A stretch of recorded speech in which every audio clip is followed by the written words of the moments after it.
Hey guys, I thought we would do something a little different. I'm going to be reacting to an older clip of a debate between then President George H.W. Bush and his Democratic challenger Bill Clinton. And I guess it's because the Clintons are still on people's minds. Having Bill and Hillary speak at the DNC still means that they have influence in the Democratic Party, in our identity as a group, because for somebody my age, Bill Clinton is just kind of a scumbag, right? Um, we've been growing up with the consequences of his administration, and we've come to see just how neoliberal and elitist his entire presidency really was. I mean, the crime bill of '94, NAFTA, he repealed the Glass-Steagall Act, right? So it's going to be hard for us to understand, people my age. But if you were my age back in '92, a Democrat, Bill Clinton was like a god.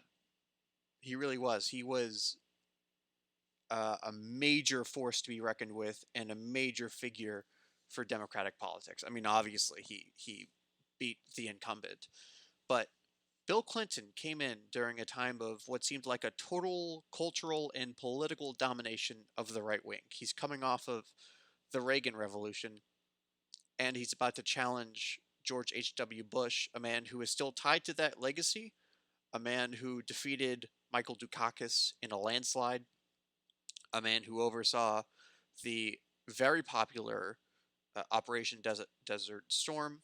And really, the only advantage Clinton had was that there was a recession. Now, the thing is that the Republicans have been having such a they had such a good track record with the economy up to that point, right? But that's something that Reagan kind of owned. He kind of made that a conservative victory is their economic policies. So Bill Clinton is going to have to make the case that the recession is not just an anomaly, it is the product of right-wing economic theories. And he's going to have to go from from being just a governor of Arkansas to defeating a president who at one point was considered undefeatable. Like, you have to understand, George H.W. Bush doesn't mean anything more to us now than W's pops, but back then he had like a 92% approval rating after Desert Storm. So I just wanted to react to this one crucial debate moment, see where the myth of Bill Clinton started for Democrats. We have a question right here. Yes, how has the national debt personally affected each of your lives? And if it hasn't, how can you honestly find a cure for the economic problems of the common people if you have no experience in what's ailing them? Well, I think the national debt affects everybody. Obviously, it has a lot to do with interest rates. It has. She's saying you personally. On a personal basis, how has it affected you? Has it affected you personally? Well, I'm sure it has. I love my grandchildren. I want to think How? that think that they're going to be able to afford an education. I think that that's an important part of being a parent. Maybe I won't get it wrong. Are you suggesting that if somebody has means, that the national debt doesn't? So here's another advantage that Clinton does have over George H.W. Bush. Unlike Reagan, Bush was not a charismatic figure. He was not a personable figure. He was cold. He was kind of aloof. He was a smart guy, and he did have accomplishments of his first term that he could be proud of, that he could tout. But he was actually too, I don't know, policy oriented for his own good. Like, his administration saw the tearing down of the Berlin Wall, and I'm not trying to say that Bush was perfect and that there was no policy stuff Clinton could hit him on, but even when the wall fell down, Bush didn't even make a big deal about it. He just kind of stuck to the Oval Office, kept out of the spotlight, and really focused all of his energy on policies and not really enough on outreach. So you see, he is really struggling to engage with this woman's question. He's really struggling to form a personal attachment to this woman's question. Affect them? What I'm saying I'm not sure I get it. Help me with the question and I'll try to answer it. I've had friends that have been laid off from jobs. Yeah. I know people who cannot afford to pay the mortgage on their homes, their car payment. I have personal problems with the national debt. But how has it affected you? And if you have no experience in it, how can you help us if you don't know what we're feeling? I think she means more the recession, the economic problems today the country faces, rather than the deficit. You ought to be in the White House for a day and hear what I hear and see what I see and read the mail I read and touch the people that I touch from time to time. I was in the Lomax. Yeah, if you are a person who's struggling economically in 92 and you're watching this debate, do you get the vibe that George Bush understands what you're going through, that he understands your problems right now, that he's connected to it? I mean, there's one thing of of understanding it just from a theoretical standpoint, but as a president, you need to understand how these policies are going to affect people's lives. You can't just view things as statistics. You have to understand that these are lives that are being interfered with. These are real people that this is happening to. And Bush is really struggling to kind of show that he understands this. AME Church. It's a black church just outside of Washington, D.C. And I read in the bulletin about teenage pregnancies, about the difficulty that families are having to make ends meet. I talked to parents. I mean, you got to care. Everybody cares if people aren't doing well. But I don't think it's fair to say you haven't had cancer, therefore you don't know what it's like. I don't think it's fair to say, whatever it is. What was that he was talking about with teen pregnancy? Like, conservative family values have nothing to do with the question that she posed him. So, yeah, this one question, this attempt to, and maybe this was her intention, I don't know. I mean, if it was, that was politically savvy. Just prove how personally disconnected he was from voters. If you haven't been hit by it personally, but everybody's affected by the debt because of the tremendous interest that goes into paying on that debt. Everything's more expensive. Everything comes out of your pocket and my pocket. So it's that. But I think in terms of the recession, of course you feel it when you're president of the United States. And that's why I'm trying to do something about it by stimulating the export, investing more, better education systems. Thank you. I'm glad to clarify. Tell me how it's affected you again. You know people who lost their jobs and lost their homes? Well, I've been governor of a small state for 12 years. I'll tell you how it's affected me. Every year, Congress and the President sign laws that make us do more things and gives us less money to do it with. I see people in my state, middle-class people, their taxes have gone up in Washington and their services have gone down, while the wealthy have gotten tax cuts. I have seen what's happened in this last 4 years. When in my state, when people lose their jobs, there's a good chance I'll know them by their names. When a factory closes, I know the people who ran it. When the businesses go bankrupt, I know them. And I've been out here for 13 months, meeting in meetings just like this ever since October, with people like you all over America. People that have lost their jobs, lost their livelihood, lost their health insurance. What I want you to understand is the national debt is not the only cause of that. It is because America has not invested in its people. It is because we have not grown. It is because we've had 12 years of trickle-down economics. We've gone from 1st to 12th in the world in wages. We've had 4 years where we produced no private sector jobs. Most people are working harder for less money than they were making 10 years ago. It is the look on Bush's face, man.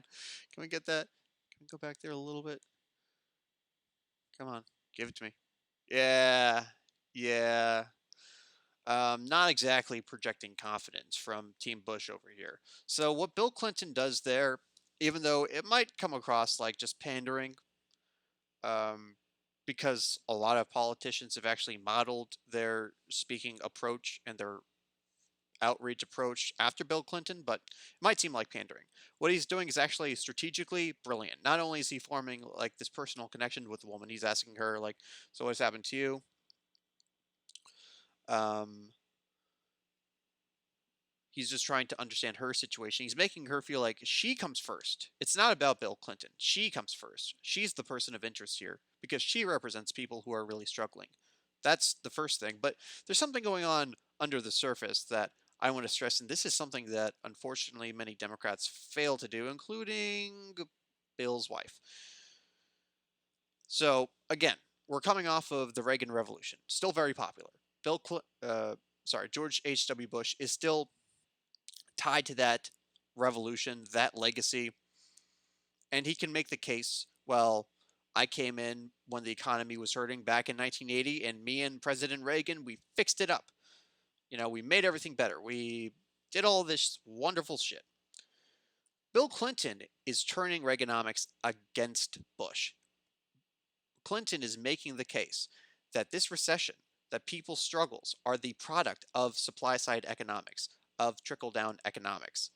Now, even whether or not you think that's true, that is in effect what Bill Clinton is doing. That's how he's actually turning the Reagan legacy against Bush here. That's how he's turning the Republican economic theory against Bush here. So that's the first brilliant thing he does. Then he also takes the fact that he is just a governor from Arkansas. Nothing too too glamorous about that. There's nothing there that seems like it would be advantageous going up against the president, the sitting president of the United States. But Bill Clinton turns this around and he says, you know what? I come from a small state. I actually know what happens to the people in my state. I feel that. When businesses close, I know who they are. When people lose their jobs, I know who they are. I see this. I feel it. I'm not just in my ivory tower watching, the peasants lose their economic means, right? I'm there with them. It's a very populist approach, but it paid off, obviously, in 92. So Bill Clinton is taking two things that would have been devastating to most candidates, and he's turning it around into his advantage, into his strength. That kind of strategy you rarely see in Democrats. You rarely see their ability to actually turn those things around. And look, Bill Clinton left behind an unfortunately horrendous legacy as president. I'm not going to pretend that he is the worst president we've had, obviously, or that, his administration didn't have its high points, right? Obviously, there's nuance here, but generally, Bill Clinton represents neoliberalism at its finest. Now, what people will tell you is that he had to be more centrist. He had to be more moderate because he needed to take on what was still at the time a very popular right-wing theory, a very popular right-wing narrative. And watching this speech here, watching the Bill Clinton that was running, which is the Bill Clinton that won, versus the Bill Clinton we actually got, I don't think that's true. He's proposing very left-wing populist economic viewpoints here. And it got him elected president. It got him elected over the sitting incumbent. So this idea that he had to be moderate in order to win, in order to actually put Democrats back in the White House, no, he didn't. I don't know if this Bill Clinton you're seeing here is just an act, if he really had no interest or sincerity in being a true leftist in the White House. But either way, Bill Clinton proved that left-wing politics, once framed right, can even withstand the legacy of the Reagan Revolution. And that is something that the Democrats need to pay attention to. They need to heed that warning. All right, guys. Well, that was interesting. Hope you had fun. I really enjoy going back and seeing these historical events because there is always a parallel. There's always a takeaway that we can learn from and incorporate into our current day situations. And I think this is a brilliant example of that. I didn't mean to make this as like a glorification of Bill Clinton. Certainly you have to have respect for him as a politician. I think everyone agrees to that. But just more a glorification of leftism, right? An argument that leftism has its place in American politics no matter where the Overton window is, right? Bill Clinton did not win because he was moderate or centrist. He won because he was running on a very left-wing platform. So take that. Hopefully people will see that, agree with that, heed that warning, and hopefully we'll see Joe Biden start to deliver something more akin to that, something that will be more inviting to progressives and independents as a result. Because if you're telling people that you're there for them, that you are going to help them, and that their failures are not their fault, it's not just your fault and you need to take responsibility, that you're looking out for them, that you care about them because you think the government is about maintaining the stability of American society, making sure people don't fall through the cracks, making sure that we all have our chance at life, liberty, and pursuit of happiness, that is leftism. That is leftism. At least how I see it. So, again, guys, hope you enjoy that. We'll be seeing you in the future.